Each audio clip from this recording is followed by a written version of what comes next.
So the topic that we are dealing is from class 12 text. Okay, class 12 NCERT text. Okay, and the chapter is chapter 5. Okay, which belongs to the genetics unit, and the chapter name is molecular basis of inheritance. Okay, a very important chapter, and often children face difficulty in studying and answering questions from the same, because for them many new concepts are like, it's very new, it's not a continuation from class 11 or from class 10. You feel it as something new. So from molecular basis of inheritance, which is chapter 5 from the unit genetics, towards the end, okay, that is after DNA replication, transcription, translation, we have a portion, a very important portion from examination point of view. So from both NEET and from CUET point of view, it's very important. And the topic name is, as you can see on my slide, regulation of gene expression. Okay, and we'll be mainly dealing with the prokaryote. Okay, the prokaryotes, or the regulation of gene expression in prokaryotes. Okay, so let's start. So let's see what regulation is. Okay, so what do you mean by regulation of gene expression? So gene expression is what? There is a formation of a polypeptide, right? 1 minute, just change my color. Right.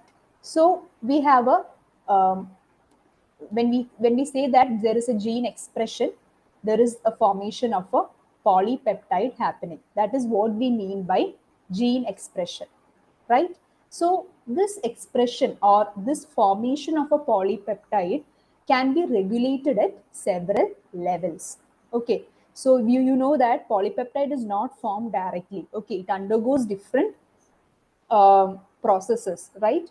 That is, initially we have a DNA or our genetic material, and the DNA, through the process of transcription, right? Through the process of transcription, it becomes mRNA, and from mRNA it becomes what? A polypeptide, right? So the conversion of mRNA to polypeptide is through a process called translation, right? So this is the central dogma of molecular biology that we deal initially in the chapter molecular basis of inheritance, central dogma of molecular biology, right? So the last product of a gene expression, or the processes involved in gene expression, is DNA becoming mRNA. mRNA is translated to polypeptide, etc. So this expression of this gene or the polypeptide formation can be regulated in different levels. Sorry, can be regulated in different levels. Okay, so when you take the case of eukaryotes alone, it can be regulated at various levels. See, at transcriptional level. So transcription level means what? It can be regulated at the level of DNA becoming an mRNA, right? In that point, we can regulate the gene expression. Okay, or in the processing level. Processing level means what? You might have come across the splicing process which is happening once the mRNA is formed, right? Once the mRNA is formed, you can see what? You can see a processing of mRNA happening. So as a result of processing of mRNA, the RNA becomes a mature RNA, right? So the splicing process involved. So we can have a regulation at the level of splicing. So that is what we mean by at the level of processing. Okay. Then in eukaryotes, the another level, or the third level at which the gene expression is regulated, is when the mRNA is transported from nucleus to the cytoplasm. Okay, that is, we know that the transcription happens in nucleus, Once it is formed in nucleus, it has to get transported from nucleus to the cytoplasm. And it is in the cytoplasm where the translation of mRNA happens, right? So during that particular movement also, we can see a level of regulation. Then at the translational level, that is when the protein synthesis is happening, we can see a kind of regulation and the expression of the protein, right? So this is specifically for eukaryotes alone, the regulation of gene expression for eukaryotes alone. In prokaryotes, okay, so when we come into prokaryotes, we can see a control of rate of transcriptional initiation, right?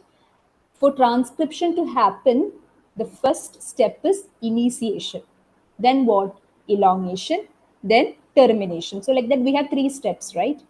So when you consider prokaryotes, the regulation of gene expression or the control of gene expression happens at the transcriptional initiation process of the DNA. So you might have come across, or you might be learned, or you might have read that for transcription, the first process is initiation. During initiation, what happens? We know that the main enzyme in transcription is the RNA polymerase, right? RNA polymerase. So this RNA polymerase enzyme has to come and bind the promoter. They have to identify the promoter first, identify, or in other words, you can say they have to detect the promoter first, then they have to go and bind to the promoter, and then they have to start the transcription. They have to start the process of transcription. So you can actually manipulate that simple binding of RNA polymerase to promoter, and thereby you can control the gene expression. Okay, so that is at one level at which in prokaryotes we can control gene expression. Then in another level is the metabolic and the physiological conditions can also determine it. That is, whatever environmental conditions are there which is surrounding that particular prokaryote or the bacteria, that also can control the rate of gene expression. Okay, if a particular component is present in its growth medium, in bacteria's growth medium, maybe it needs a protein, for example, it needs an enzyme to digest it or break down it. So in the presence of that particular component only, the bacteria need to produce that particular enzyme. Otherwise, the gene should be off, in off condition, right? So that is what I meant by metabolic and physiological conditions also determine the control of gene expression. Okay, so I hope you got an idea about what I mean by regulation. Okay, so regulation is simply the gene expression, how it is regulated. Okay, we don't need gene expression every time, right? So we need to regulate it at different times. So at what all levels we can bring down this regulation. So in eukaryotes and in prokaryotes, it is different. In eukaryotes, as I said, at transcriptional level, processing level, as well as the during transport of mRNA from nucleus to cytoplasm, and at translational level also, you can bring about this regulation. When you take the case of prokaryotes, this control of rate of transcriptional initiation is predominant at the site of control of gene expression. That is, particularly when RNA polymerase come and bind to the promoter. At that level, you can transcribe, and based on metabolic and physiological conditions. Okay, students? Right. So, in this particular session, we'll be studying about the control of gene expression in prokaryotes. We are not dealing with eukaryotes.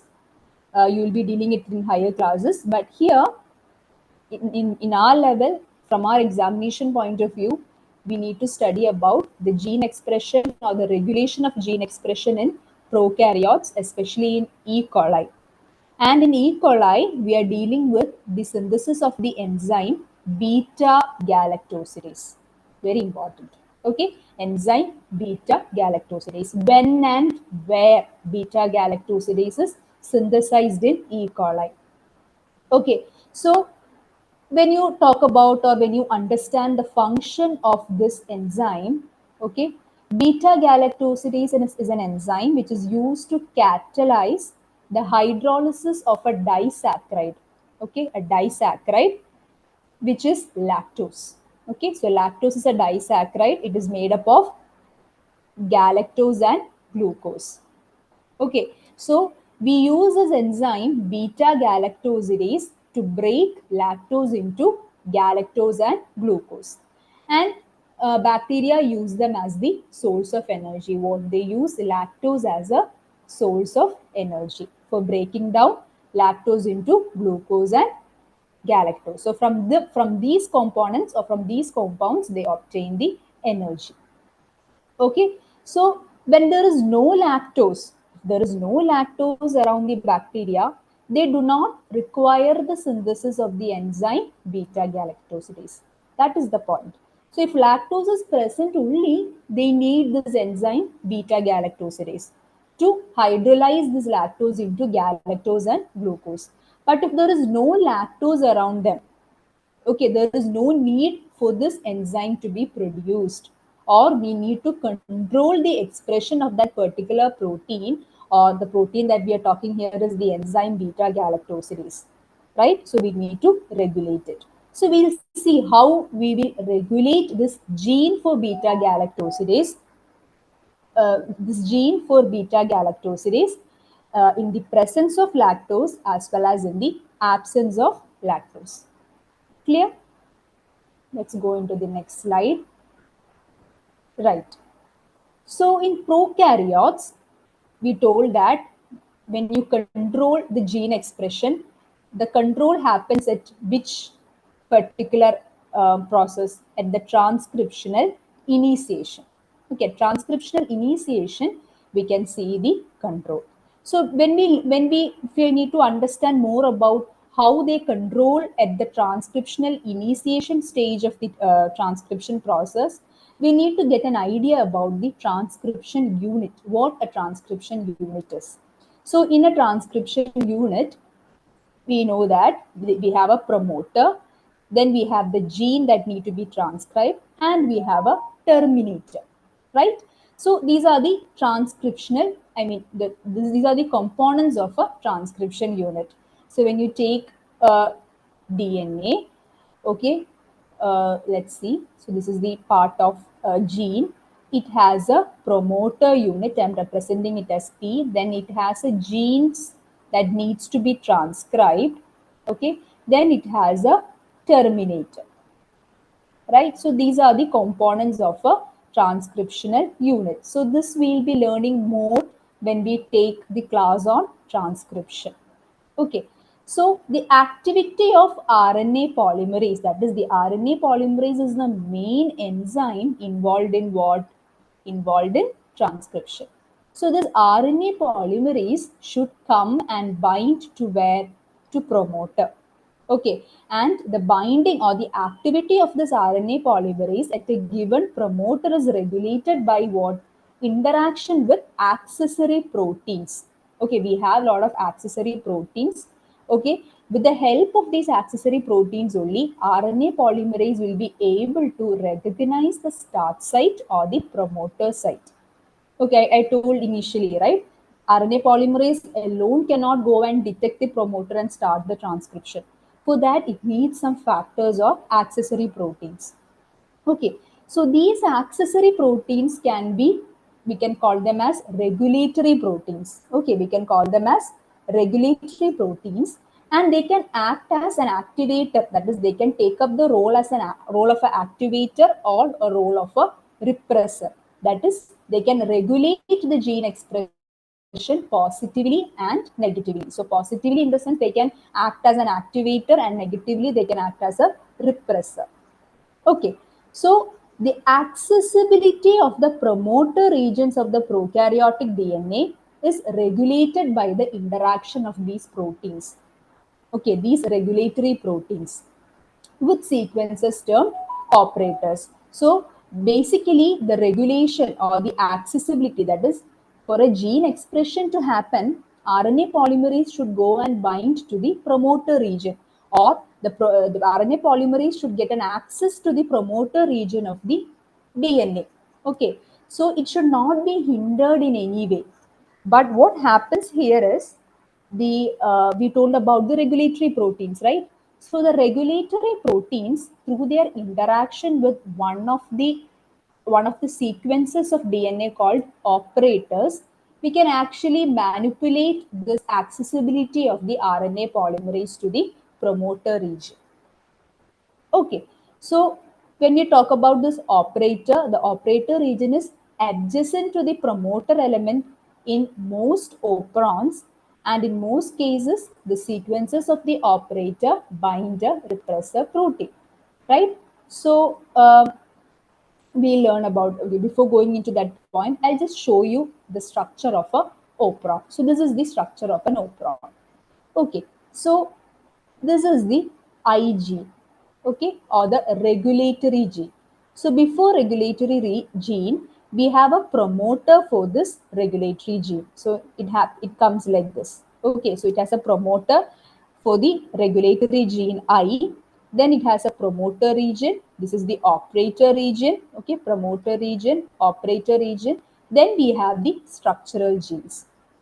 So in here we told, no, the accessibility of the promoter region of the prokaryotic DNA is regulated by the interaction of protein with sequences termed operators. Okay, so the accessibility, the RNA polymerase should come and bind at this particular point. So this accessibility is hindered by the interaction of the accessory proteins or the regulatory proteins with this operator region, right? And the operator, the regulatory proteins which binds to this operator region is synthesized from this regulatory genes. Okay, then in the last point here, we also told that this operator region is adjacent to the promoter element. Okay, so that we can clearly see here, right? This operator region is adjacent to the promoter element, right? So here we have a bacterial cell, we have their genetic material, okay? They don't have a nucleus or anything. So here from this point, you have just enlarged this segment of chromosomes, or this segment of chromatin we have enlarged. And see, you can see this is the operon. So when you talk about the structure of operon, or when you study the structure of operon, you have a promoter region for the regulatory gene I. Okay, then you have a promoter, you have an operator, then we have the structural genes. So transcription of structural genes happen. See, transcription happens. As a result, mRNA is formed, and from this mRNA you can have translation and different proteins are formed: protein X, protein Y, protein Z. So this is the general scheme of an operon.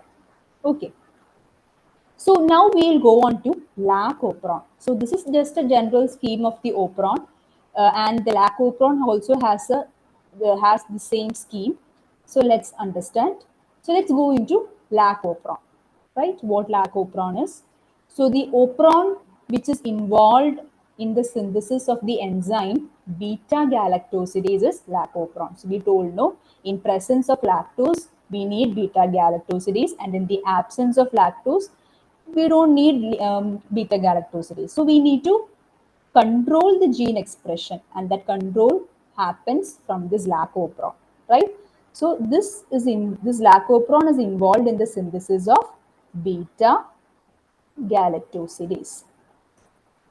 Beta galactosidase. So Francis Jacob and biochemist, who Francis Jacob was a geneticist, and Jack Monod was a biochemist, and they were the first people to elucidate this transcriptionally regulated system. Okay, so in lac operon, it's a polycistronic structural gene. So I hope these terms are familiar to you. If not, I can just explain it briefly. So we have two kinds of structural genes. One is monocistronic structural genes, okay, as in case of eukaryotes, and we have polycistronic structural genes as in case of prokaryotes. So monocistronic gene means what? We have a single promoter, and it is control. A single promoter controls a single gene. For example, if this is gene X, okay, one promoter controls a single segment of gene. Okay, in polycistronic structural gene, we have one promoter controlling more than one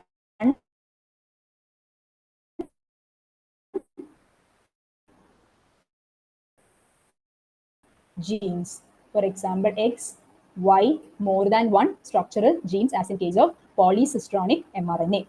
Right? So in monocistronic, it's normally seen in eukaryotes. Okay, it's normally seen in eukaryotes. And in case of polycistronic, it is normally seen in prokaryotes or bacteria. Monocistronic, we have a single promoter dealing a single gene. And in case of polycistronic, we have a single promoter dealing multiple genes and multiple polypeptide products we will get. Okay, so polycistronic gene is regulated by a common promoter as well as a regulatory gene. So regulatory genes means, in this case, look, the I gene is the regulatory gene, which is involved in the synthesis of the regulatory proteins. Like it can be either activators or it can be repressors. Okay. So here, similarly, in a polycistronic structural gene, it is regulated by a common promoter and regulatory genes. Okay. So such an arrangement of this polycistronic structural gene is common in bacteria, and it is referred to as operon. So this is an operon. So operon means we will be having a polycistronic DNA or a polycistronic gene or a polycistronic structural gene, where you will be having multiple genes controlled by a common promoter as well as a regulatory gene. So this setup is what we call it as operon. And you have many examples of operons in bacteria. One is lac operon, okay, lac operon, trypoperon, arabinose operon, histidine operon, valine operon. So lac is the lactose, trip is again an amino acid tryptophan, ara operon is arabinose, again a carbohydrate molecule, histidine operon amino acid, and valine operon. So these are the things. So here we'll be dealing with lac operon. Okay, how the lac operon is functioning. Okay. Yes, so this is the lac operon. So let's see. So here, when we start with P, okay, the promoter element. So this is the promoter for the regulatory gene LAC-I. Okay, so LAC-I is the regulatory gene, and we have a promoter for this regulatory gene. Okay, then adjacent to this regulatory gene, we have the promoter for the structural gene. This is the promoter for the structural gene. Then comes the operator, which we told they are adjacent to the promoter. And at this operator sequence, we have the binding of the regulatory proteins. Thereby, there is a control of the gene expression. Right? Then we have the structural genes. That is LAC, Z, LAC, Y, LAC, A, all are structural genes. And each of these produce different enzymes which is involved in the breakdown of lactose. Okay, we'll see what are the enzymes they are producing. So, lac operon is from this portion, that is from the promoter of the structural gene to this much, lac A. Okay, that is the third structural gene is what we call the lac operon. Fine? Yes. So we have the lactose. So this is involved in the breakdown of lactose. So let's see what these different segments produce. So LAC-Z, okay, LAC-Z is involved in the synthesis of beta galactosidase. Okay, beta galactosidase, and we know beta galactosidase is involved in the breakdown of lactose into glucose and lactose. Sorry, glucose and galactose. Then for LAC-Y, it encodes an enzyme called permease. Okay, and permease is an enzyme which is actually expressed on the cell membrane or on the membrane of the bacteria, and it helps in the, or it facilitates the movement of lactose from the growth medium to the inside of the bacterial cell. So permease, we have a permease there. which enables the movement of lactose from the external growth medium into the bacterial cell. Okay, then we have LAC-K, and they code which enzyme? Trans-acetylase enzyme. Okay, trans-acetylase enzyme, and this is an enzyme which is involved in the modification of the lactose or involved in the synthesis of the lactose. Okay, so I hope you understood what lacopron is, the different components of a lacopron, and what each of the structural gene encodes.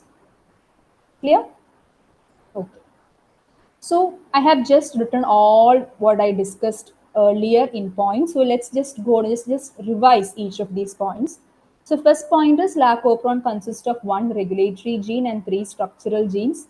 The I gene codes for the lacopron. Okay, that is this one, right?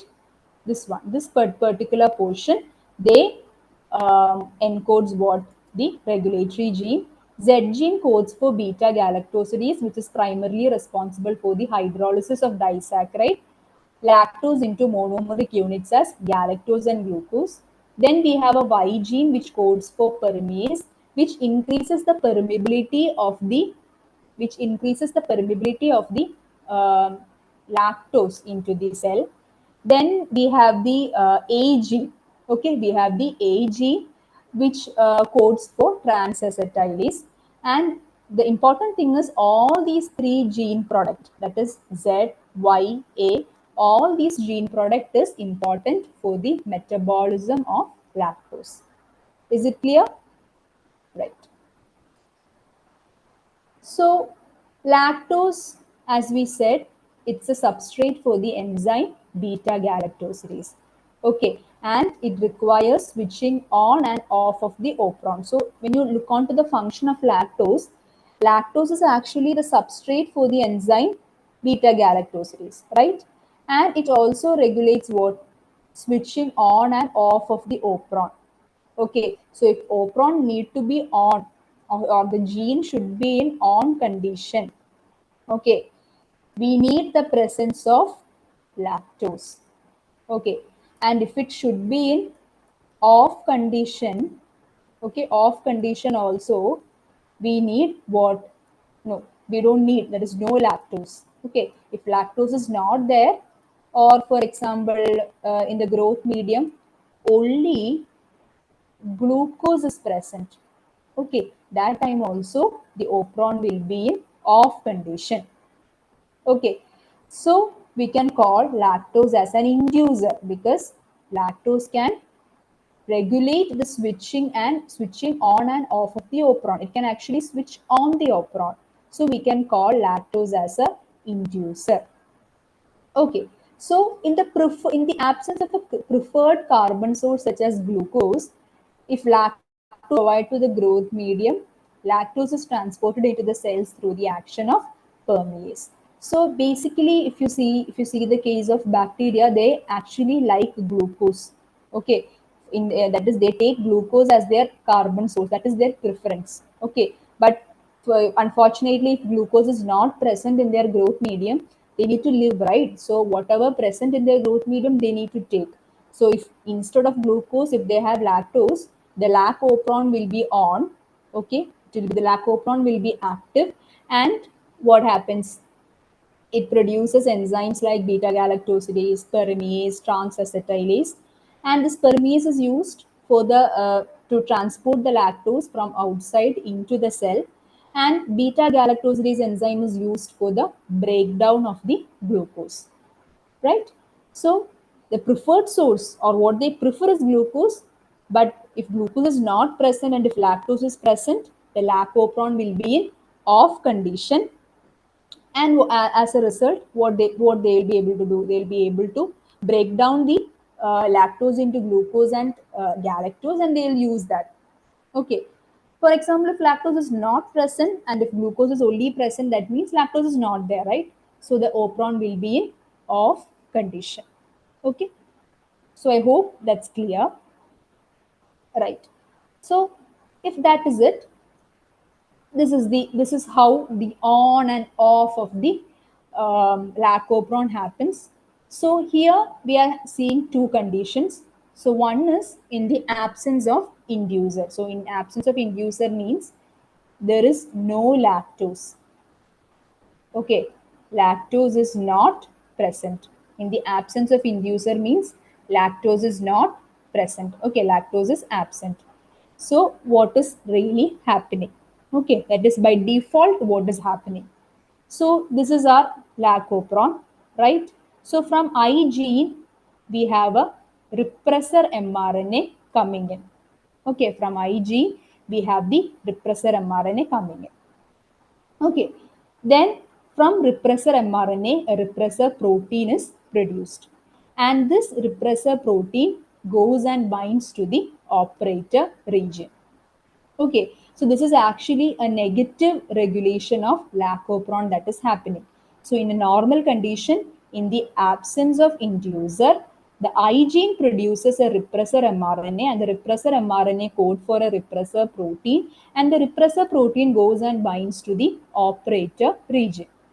Okay, so when it is bound to the operator region, what happens is it prevents this binding, prevents the binding of RNA polymerase with promoter.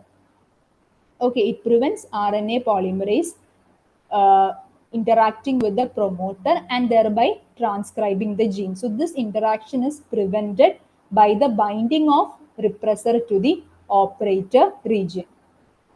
Okay, now in the presence of an inducer. So this is the first case. Okay, next second case is in the presence of the inducer or in the presence of the lactose. What happens is we have normally the I gene producing the repressor protein. Okay, this gene is always in on condition.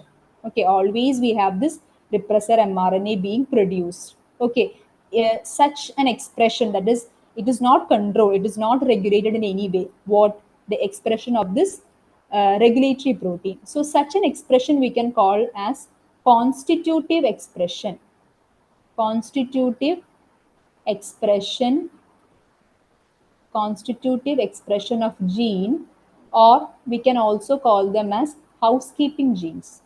Okay, housekeeping genes, because they are always in on condition.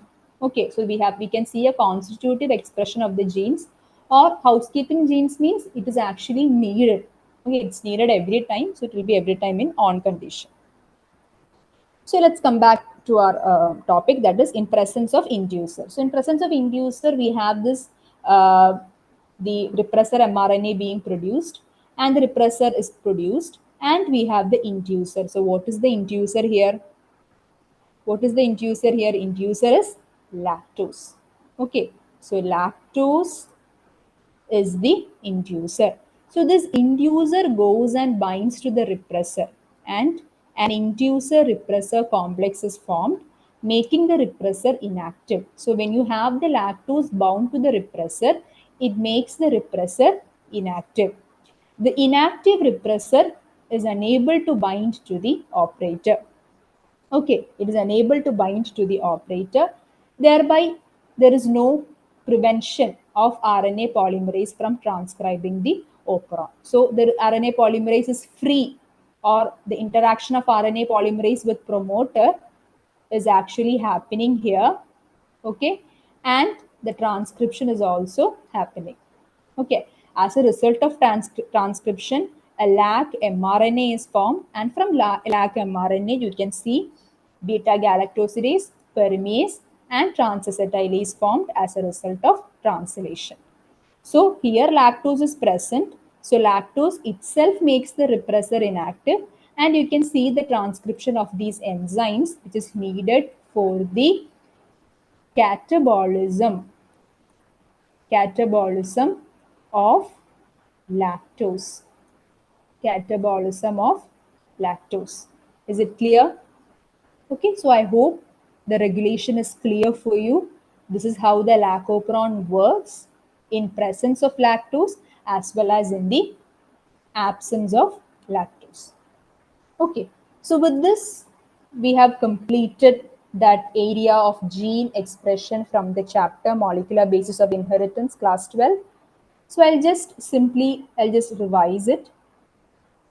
So Initially, we told that the gene expression result in the formation of a polypeptide, and it can be regulated at several levels. In eukaryotes, we told we can regulate them at 4 levels. In prokaryotes, just by the control of transcriptional initiation, as well as the metabolic and the physiological conditions also determine it. Then in E. coli, the gene expression, an enzyme beta galactosidase is produced, and we studied the functions of beta galactosidase.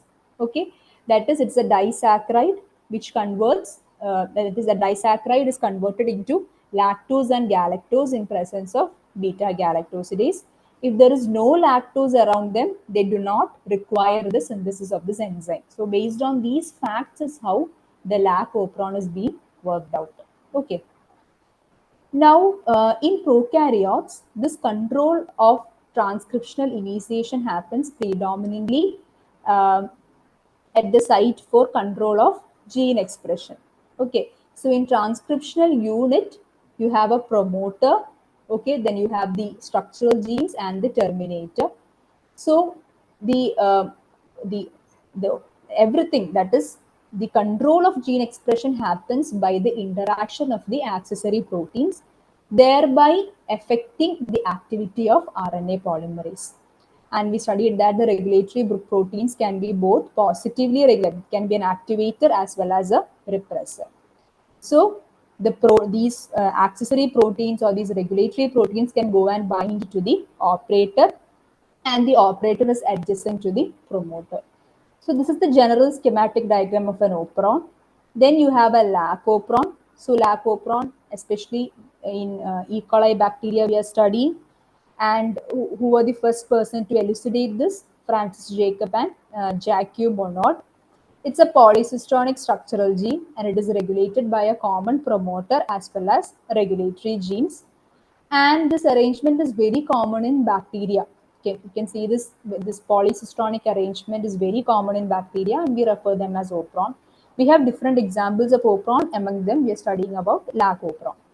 Then we told about the detailed structure of the lac operon, which is very important. Then we determined everything, that is what the Z gene codes for, what the Y gene, what O is, what P is, what is the function of laci, everything. Then we told how we can, or why we are calling lactose as an inducer, because in the presence of lactose only, there is a the gene expression is being made, or we can see the synthesis of these proteins only in the presence of the inducer, and in the absence of the inducer, we don't have such a expression of the gene that is happening. So exactly how this regulation is being made is by the binding of this particular repressor with the operator region. So when this repressor is bound to the operator region, it prevents the RNA polymerase from transcribing the gene, or it prevents the interaction of the RNA polymerase with its particular start site. Okay, so in presence of the inducer, it makes the repressor inactive.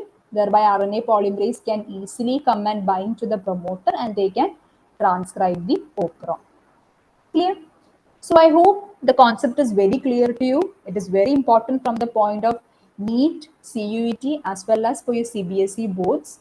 So, right. So if that's done, then we'll go into some of the questions. We can discuss some questions. Okay.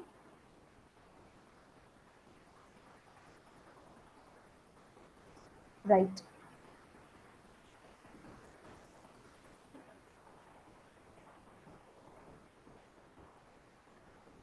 Yes.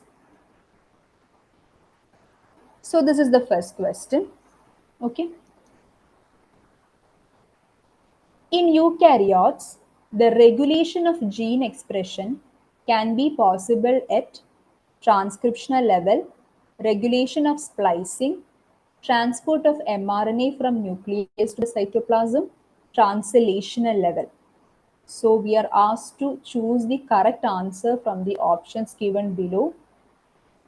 So they are telling us to choose the correct option, so the true statements. So I hope this is clear to you. We already discussed this. It's a very direct question. Okay. So we learn, no, the regulation of gene expression happens at transcriptional level, at splicing level, as well as at the time of their transport, as well as at translational level also the regulation happens. Okay, so all these statements are correct. This is the correct option. Option D. Option D is the correct answer. Okay. Okay. So let's go into the next question.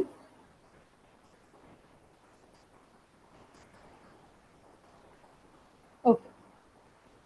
Read the following statements. Okay. We are asked to choose the correct statements after that. Okay. E. coli uses beta galactosidase enzyme to catalyze the hydrolysis of disaccharide lactose into glucose and galactose. Is it a true statement? It is true, right? We already learned that the the function of beta galactosidase enzyme is to catalyze the hydrolysis of disaccharide lactose into glucose and galactose. The next statement is the development and differentiation of embryo into adult organism as a result of the coordinated regulation of expression of several set of genes. So we have not discussed this point in our session today, but this sentence comes in your NCRT text under the topic gene regulation, where they talk, no, like the different gene expression is made, or the gene expression depends on the environmental conditions to which they are exposed and the metabolism, everything. So in that particular area, they put this point as an extra point. Actually, this point is from the point of view of developmental biology. Okay, it has nothing to do with gene expression, but this sentence is the exact copy from your NCRT text. This is a true statement. So an embryo differentiate into an adult organism as a result of this coordinated regulation of the expression of the set of genes. So there comes the significance of why we need to express, or why we need to regulate the expression of certain genes. So this is the true statement. Okay, this is the true statement. In prokaryote, control of the rate of transcriptional initiation is the predominant site for the control of gene expression. This is also a true statement, right? We already learned that, right? Then, in a transcription unit, the activity of RNA polymerase at a given promoter is in turn regulated by interaction with accessory protein which affect its ability to recognize the start site. That is also true. That is what we were talking from beginning, right? How exactly this regulation happens via regulatory protein. That is by the activity of RNA polymerase at a given promoter. So this statement is also true. So the correct statement is everything is true. So all A, B, C, D is true. Right? A, B, C, and D is true. Okay, so this is the correct option. Clear? So let's go on to the next question. Okay. So this is a simple direct question. Who elucidated Operon? So who was the people behind the discovery of Operon? We have already mentioned in our slides. And of course, in your NCRT text also you have it. Okay, so it is Francis Jacob and Jacques Monod. Okay. Let's go into the next question.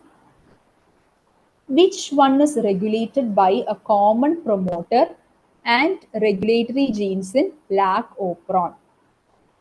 Okay. So, which one is regulated by a common promoter and regulatory genes in Operon? So, in Operon, which kind of gene? So, we have this monocystronic gene, structural gene, repressor gene, polycystronic gene. So, which gene is controlled by a common promoter? Yes, it is polycystronic genes. It's clear, right? Polycystronic gene controls um, That means a polycystronic gene there, a common promoter is being regulated. We have a common promoter as well as a common regulatory gene. Okay. It's clear, right? So monocystronic genes means there is no common promoter for each gene. For one single gene, you will have a one promoter there. Mainly you see it in eukaryote. Structural genes, it can be anything, right? Structural genes is one gene which produce a particular protein. It can be either in monocystronic form or polycystronic form. Then repressor gene is again controlled by just one gene. Okay. So I hope this is clear. Okay, the I gene in lac operon is inducer gene, regulator gene, promoter gene, structural gene. What is it? The I gene in lac operon is inducer gene. Okay, sorry, it's not inducer gene, it's regulator gene, sorry. So we have already learned that, right? That the I gene is a regulator gene. So, yes.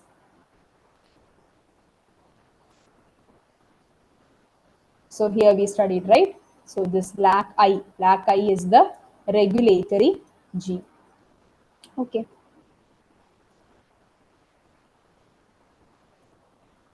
So the I gene in lacopron is the regulatory gene. Okay. Total number of genes present in lacopron is, how many genes are present in a lacopron? How many genes are present in lacopron? So let's go into the diagram of the lacopron. Okay.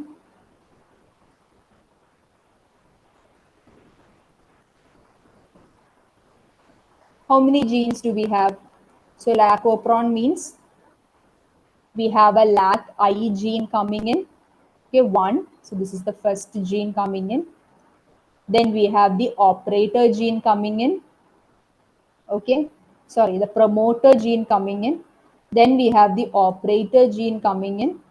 Okay, then we have the lac Z gene coming in, lac Y gene coming in, and finally lac A gene coming in. So in lacopron, we have a total of 6 genes. Clear?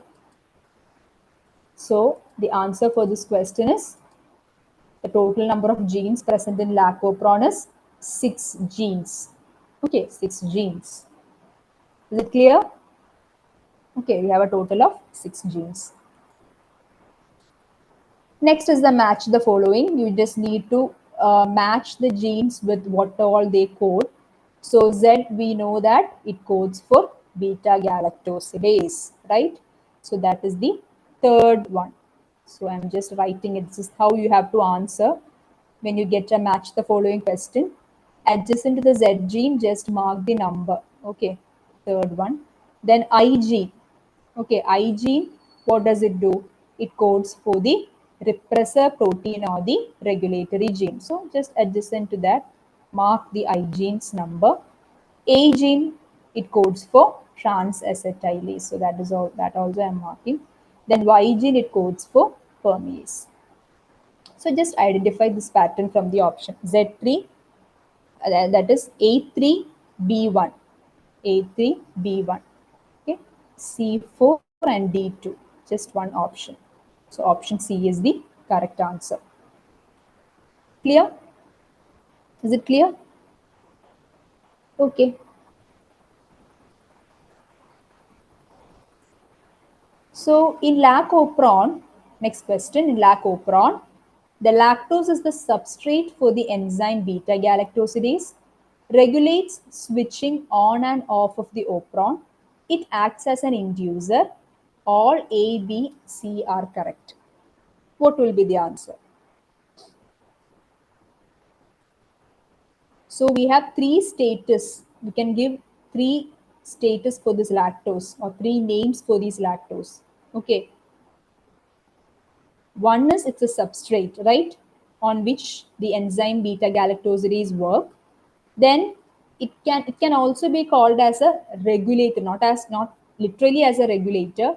We can call them as an inducer because they regulate switching on and off of the operon. And we can say that, yes, so if that is the concept behind the lac operon and the functions of lactose, in this question, A, B, C, all statements are correct. So here the correct option is D. Okay. A group of genes that are expressed and regulated together as a unit is called regulator, inducer, operon, promoter. A group of genes that are expressed and regulated together as a unit is called operon. Okay, it's called a operon. Okay. The repressor protein producing I gene is known as a constitutive gene, a housekeeping gene, silent gene. Both A and B are correct. So we already discussed I gene is being expressed every time. Okay, we don't have a regulation of for I gene. It's being expressed whatever the environment is. If it has lactose, if it is not having lactose, I gene is expressed every time. So we can call them as a constitutive gene, housekeeping gene. So the option here is D. Okay, D is the correct answer. Next question. To switch on the lac operon, the inducer lactose is required. Inducer allolactose is required. The repressor protein to be inactivated. All A, B, C are correct. So inducer lactose is required, we know, right? We need to have a lactose, or the lactose should be present to switch on the lac operon. Then inducer allolactose is required. What is allolactose? It is another form of lactose which is actually it has the same properties of lactose. Okay, so that is also required. So either lactose, or if allolactose is present, the lac operon will be in on condition.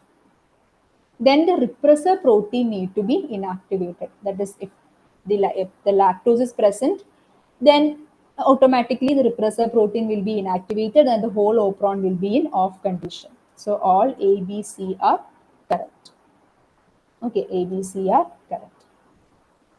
Lac operon gets switched off, okay, by binding repressor protein to promoter, operator, inducer, glucose or galactose. So where does the repressor protein go and bind? Repressor protein go and bind to the operator region of the lac operon. Simple question, right? Direct question. Okay, next question. Lac operon regulation. Okay, lac operon regulation is negative control because. Okay, lac operon is a negative control because the activator control switch on and off of operon. Okay, activator control switch on and off of operon. Structural genes control transcription and translation of operon. Promoter control switch on and off of a operon. Repressor regulates switch on and off of operon. So what is it? So lac operon regulation is a negative control. We said no. Lac operon is negatively controlled. So that means what is exactly happening? Here the repressor, right? The repressor is what regulating the switching on and off of the operon, right? If the repressor is present, it goes and binds to the operator region. Okay, it goes and binds to the operator region, and it will be, the operon will be in off condition. Okay, operon will be in off condition. If the inducer is present, right? If the inducer, that is, if the lactose is present, it goes and binds to the repressor. And what happens? The repressor will be inactive. Okay, the repressor will be inactive. It will be not be able to bind to the operator, and the gene will be on condition. So it is the repressor which regulates it, and we call them as the negative control. Okay, I hope it's clear. Okay, next is an assertion reasoning question. So the assertion is Operon is the prototype operon in bacteria, which codes for genes responsible for the metabolism of lactose. And the reason is the operon is regulated by the amount of lactose in the medium where the bacteria are grown. So, what will be the option? What will be the option? Hmm? So, here the assertion is correct, right? Okay, it is responsible. The lactopron is responsible for the metabolism of lactose. Then the reason is also correct, right? The operon is regulated by the amount of lactose in the medium where the bacteria is grown. That statement is also correct. So A and R are true, and R is the correct explanation for A. That is why we say that the lactopron is a prototype of operon in bacteria and it codes for genes responsible for the metabolism of lactose. Okay, it depends on the presence and absence of lactose. So here the D option is the correct answer. Okay, D is the correct answer. Okay.